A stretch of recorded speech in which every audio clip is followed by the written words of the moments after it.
সবাই রেখে দিয়ে চলে যাবে, সঙ্গী হবে না। উভয় রেখে দিয়ে চলে যাবে, সঙ্গী হবে না। আমার মরণ আসিবে কখন কেউ তো জানে না। আমার মরণ আসিবে কখন কেউ তো জানে না। বাবাজিরা, ভাইরা, আল্লাহ ওয়ালারা, তো হযরত ইমরান আলাইহিস সালাতু ওয়াস সালামের ইন্তেকাল হয়ে গেল, আর বিবি হান্না বিধবা হয়ে গেলেন। কিছুদিন পরে তিনি এবার বাচ্চা জন্ম দিচ্ছেন। ফালাম্মা ওয়াদাআতহা قالت رب إني وضعتها أنثى والله أعلم بما وضعت وليس الذكر كالأنثى। বিবি হান্না যখন বাচ্চা জন্ম দিলেন, তাকিয়ে দেখলেন তার একটি কন্যা সন্তান হয়েছে। বিবি হান্নার মন খারাপ হয়ে গেল। ইতিপূর্বে তিনি বলেছিলেন, মাবুদ, তুমি আমাকে যে সন্তানই দাও না কেন, চাই পুত্র দাও আর কন্যা দাও, আমার কোনো আপত্তি থাকবে না, আমার কোনো দুঃখ হবে না। এখন কন্যা হলো, বিবি হান্নার মন খারাপ কেন? কারণ হলো বিবি হান্না যে ব্যক্তিটির উপরে ভরসা করে তিনি মানত করেছিলেন, ওই কাবা ঘর বাইতুল মুকাদ্দাসে তার সন্তানকে ভর্তি করে দেবে, মেয়ে হলেও কোনো অসুবিধা হবে না।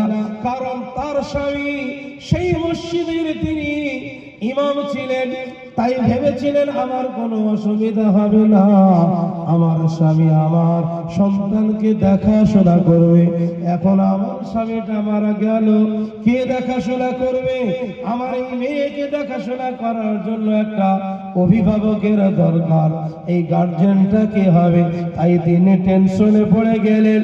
তাই দুঃখ করে বললেন, মাবুদ, তুমি যদি আমাকে কন্যা সন্তান না দিয়ে তুমি যদি আমাকে পুত্র দিতে ভালো হতো। আল্লাহ রাব্বুল আলামিন তিনি ডাক দিয়ে বললেন, ও আমার বান্দী হান্না, তুমি চিন্তা করো না, তুমি টেনশন করো না, আমি আল্লাহ ভালোই জানি তোমার কি সন্তান হয়েছে, তবে তোমার জানা নাই। কারণ তোমার এই মেয়ের গুণাগুণ কেমন হবে? তোমার মেয়েকে আমি কত বড় দামি বানিয়েছি, কত নামি বানিয়েছি তুমি জানো না। তুমি শুনে রেখে দাও, জেনে রেখে দাও, তোমার এই মেয়েকে আমি সারা পৃথিবীতে যত নারী জাতি আসবে সমস্ত নারী জাতির জন্য তোমার মেয়েকে আমি মডেল করে পাঠিয়েছি।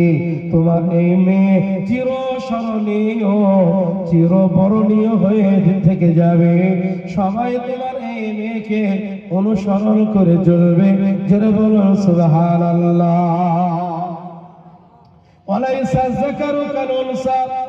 হে মারিয়া, হে হান্না, তুমি শুনে রেখে দাও, জেনে রেখে দাও, তুমি যে পুত্র সন্তানের আশা করেছিলে, যে তুমি পুত্র সন্তানের আশা করেছিলে, আমি আল্লাহ তোমাকে বলে দিলাম তোমার ওই পুত্র সন্তান তোমার এই মেয়ের মতো কখনোই হতে পারতো না।